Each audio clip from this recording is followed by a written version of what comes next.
ഒരു പുരുഷനും തൻ്റെ ജീവിതം നശിച്ചു കാണാൻ ആഗ്രഹിക്കുന്നില്ല. ആഗ്രഹിച്ച ജീവിതം ലഭിക്കാതെ പോയതിൽ അവനും പലപ്പോഴും നിരാശാഭരിതനാണ്. കുടുംബ പശ്ചാത്തലവും ജീവിത പശ്ചാത്തലവും ആണ് അവനെ പലപ്പോഴും പരുക്കനാക്കുന്നത്. അവനും വിവാഹം കഴിച്ച് മുൻപരിചയമൊന്നുമില്ല.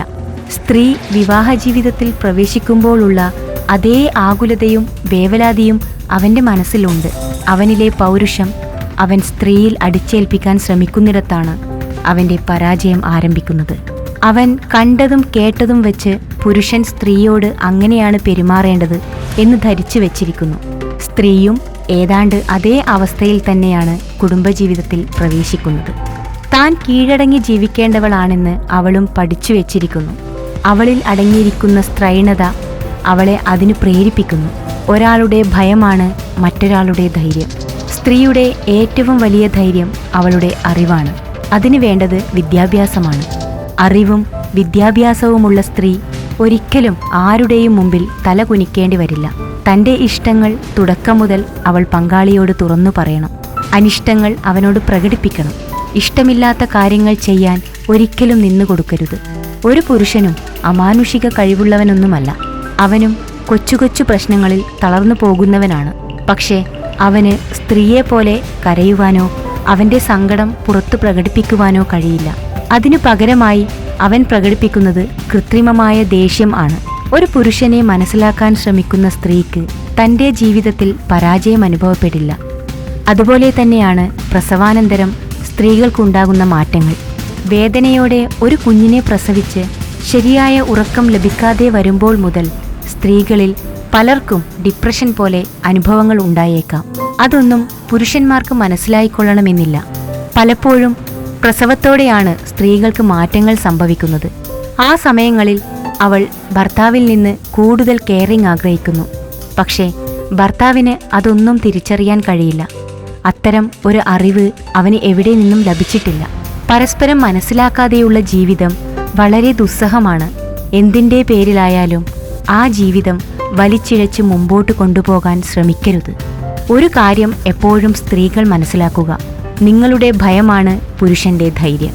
കടപ്പുറത്ത് ഓടി നടക്കുന്ന ഞണ്ടുകളെ കണ്ടിട്ടില്ലേ? പലതിനെയും പിടിക്കാൻ ശ്രമിക്കുമ്പോൾ അവർ ഓടി മാളത്തിൽ കയറും. ചിലവ ആണെങ്കിലോ രക്ഷപ്പെടാൻ മാർഗമില്ലെന്ന് ബോധ്യമായാൽ തൻ്റെ ഇറുക്കുന്ന കാലുകൾ ഉയർത്തി പ്രതിരോധിച്ചു നിൽക്കും. ഒരു നിമിഷം ഭയന്നു പോകുന്ന നമ്മൾ ഭയന്നുകൊണ്ട് പിന്മാറുന്നു. അതുപോലെ നിങ്ങളെ ഉപദ്രവിക്കാൻ ശ്രമിക്കുമ്പോൾ നിങ്ങളൊന്ന് എതിർത്തു നോക്കൂ. അവിടെ തീർന്നു അവൻ്റെ ധൈര്യം.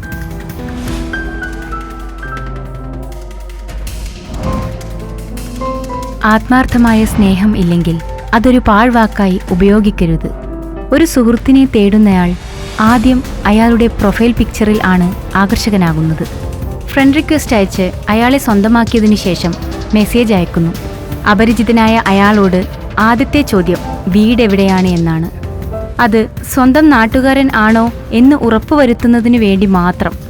രണ്ടാമത്തെ ചോദ്യം എന്താണ് ജോലി? അയാളുടെ നിലവാരം അളക്കുന്നതിനു വേണ്ടിയാണത്. അടുത്ത ചോദ്യം വിവാഹിതനാണോ അല്ലെങ്കിൽ വയസ്സെത്ര എന്നെല്ലാം. അതിലെല്ലാം ഓക്കെ ആണെങ്കിൽ പിന്നെ വീഡിയോ കോൾ ആയി. ഫോട്ടോയിൽ കണ്ട ആള് തന്നെയാണോ എന്ന് ഉറപ്പുവരുത്തണം. വീഡിയോ കോളിലൂടെ പരസ്പരം ഇഷ്ടമായാൽ സംസാരിച്ചു തുടങ്ങും. എങ്കിലും ആ സൗഹൃദം പലപ്പോഴും പാതി വഴിയിൽ മുറിഞ്ഞു പോകും. എത്ര ശ്രമിച്ചാലും അവർക്കിടയിൽ ഒരു ആത്മബന്ധം രൂപപ്പെടുവാൻ പല കാരണങ്ങളും തടസ്സമാകുന്നു. ഒരു പുരുഷന്റെ സൗഹൃദം പലപ്പോഴും ഇങ്ങനെയാണ്. അവന് ആഗ്രഹിച്ച രീതിയിൽ ഒരു സുഹൃത്തിനെ നേടിയെടുക്കാൻ അവന് പലപ്പോഴും സാധിക്കാറില്ല. എന്നാൽ സ്ത്രീകൾ പലപ്പോഴും പുരുഷന്മാരുടെ കെണിയിൽ പെട്ടെന്ന് തന്നെ അകപ്പെടുന്നു.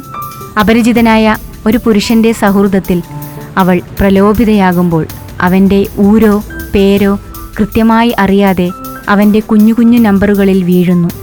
പുരുഷൻ പലപ്പോഴും കെണിയൊരുക്കുന്നത് 20 വയസ്സിൽ താഴെയുള്ള പെൺകുട്ടികളെയും 30 വയസ്സിന് മുകളിലുള്ള വീട്ടമ്മമാരെയുമാണ്. 20 വയസ്സിന് താഴെയുള്ള പെൺകുട്ടികൾ പ്രണയിക്കാനും പ്രണയിക്കപ്പെടാനുള്ള ത്വരയിൽ തന്നോട് സൗഹൃദം കൂടാൻ വരുന്നയാളെക്കുറിച്ച് കൂടുതൽ അറിയാൻ ആഗ്രഹിക്കുന്നില്ല. എന്നാൽ അവൻ അവളെക്കുറിച്ച് വിശദമായി ചോദിച്ചു മനസ്സിലാക്കുന്നു. അവൻ തന്നെക്കുറിച്ച് പറയുന്നത് ഭൂരിഭാഗവും കളവായിരിക്കും. എന്നാൽ ഇത് പെൺകുട്ടികൾ തിരിച്ചറിയാറില്ല. അവൻ്റെ ഓരോ വാക്കുകളും അവൾക്ക് പ്രണയത്തിൻ്റെ അമ്പുകളാണ്. അതിൽ ആകൃഷ്ടയായി അവൻ്റെ സ്നേഹം നഷ്ടമാകാതിരിക്കാൻ അവൻ ആവശ്യപ്പെടുന്നതെന്തും അവൾ അനുസരിക്കുന്നു. അവൾ തൻ്റെ കയ്യിൽ നിന്ന് നഷ്ടമാകാതിരിക്കാൻ അവളുടെ സ്വകാര്യമായ പലതും അവനിലേക്ക് എത്തിക്കുന്നു. പിന്നീട് അതൊരു വിലപേശൽ ആകുന്നു. ഒരു തെറ്റിൽ നിന്ന് രക്ഷപ്പെടാൻ അവൾ ശ്രമിക്കുമ്പോൾ അവൻ അവളെ കൂടുതൽ തെറ്റിലേക്ക് വലിച്ചിഴക്കപ്പെടുന്നു. അവസാനം രാജകുമാരിയെ പോലെ ജീവിക്കേണ്ടവൾ കേവലം പ്രണയത്തിൻ്റെ പേരിൽ അഴുക്കുചാലിൽ ജീവിക്കേണ്ടി വരുന്നു. 30 കഴിഞ്ഞ വിവാഹിതരായ സ്ത്രീകൾ കേവലം ഒരു നേരം പോക്കിന് വേണ്ടിയാണ് ആദ്യം പുരുഷ സൗഹൃദങ്ങളിൽ ചെന്നു ചാടുന്നത്. അവൾ കരുതുന്നു തന്നെ സൂക്ഷിക്കാൻ തനിക്കറിയാം. താൻ കണ്ടതും കേട്ടതുമായ പുരുഷന്മാരെ പോലെ തന്നെയാണ് എല്ലാ പുരുഷന്മാരുമെന്ന്. എന്നാൽ താൻ കണ്ടതും കേട്ടതുമായ പുരുഷന്മാരുടെ ഉള്ളിലും ഒരു മൃഗം ഒളിഞ്ഞിരിപ്പുണ്ടെന്ന് അവൾക്കറിയില്ല. അവൻ്റെ ഉള്ളിലെ മൃഗത്തെ ഒളിപ്പിച്ചു വെച്ചാണ് തൻ്റെ മുമ്പിൽ മാന്യതയുടെ വേഷം കെട്ടുന്നത് എന്ന് അവൾ അറിയുന്നില്ല. അവൾ കരുതും ഏതൊരു പുരുഷനെയും കീഴ്പ്പെടുത്താൻ തനിക്കു സാധിക്കും.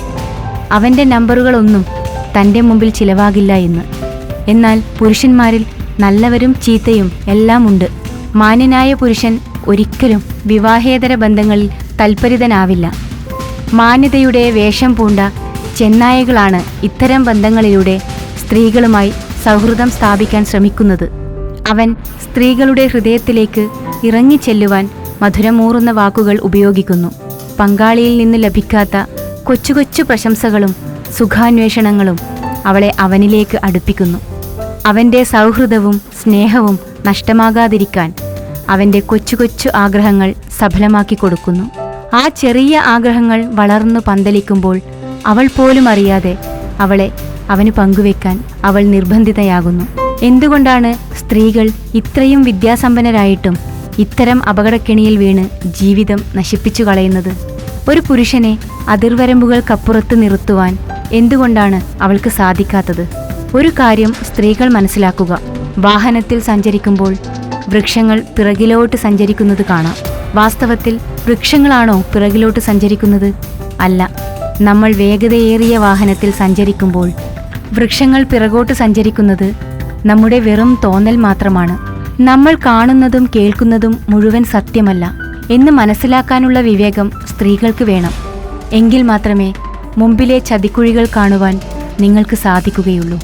ഒരു സൗഹൃദം തിരഞ്ഞെടുക്കുമ്പോൾ പോലും അയാളെ പൂർണ്ണമായി മനസ്സിലാക്കാൻ ശ്രമിക്കുക.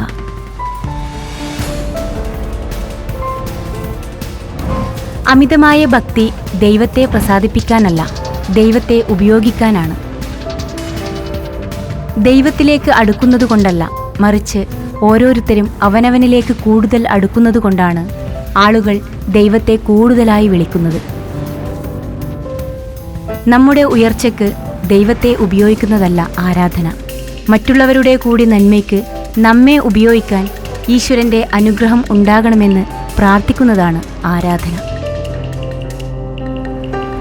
സ്വന്തം അച്ഛനെയും അമ്മയെയും സഹോദരങ്ങളെയും അയൽക്കാരെയും സഹായിക്കാത്തവൻ ഒരു പള്ളിയിലും അമ്പലത്തിലും പോയിട്ടും ഒരു കാര്യവുമില്ല. ദൈവം എന്നെ കൂടുതൽ സ്നേഹിക്കാൻ വേണ്ടി ഞാൻ ദൈവത്തെയല്ല, മനുഷ്യനെയാണ് കൂടുതൽ സ്നേഹിക്കുന്നത്. മനുഷ്യനെ കൂടുതൽ സ്നേഹിച്ചാൽ അത് ദൈവത്തെ സ്നേഹിക്കുന്നതിന് തുല്യമാകും. എൻ്റെ മതവും രാഷ്ട്രീയവും മനുഷ്യത്വമാണ്.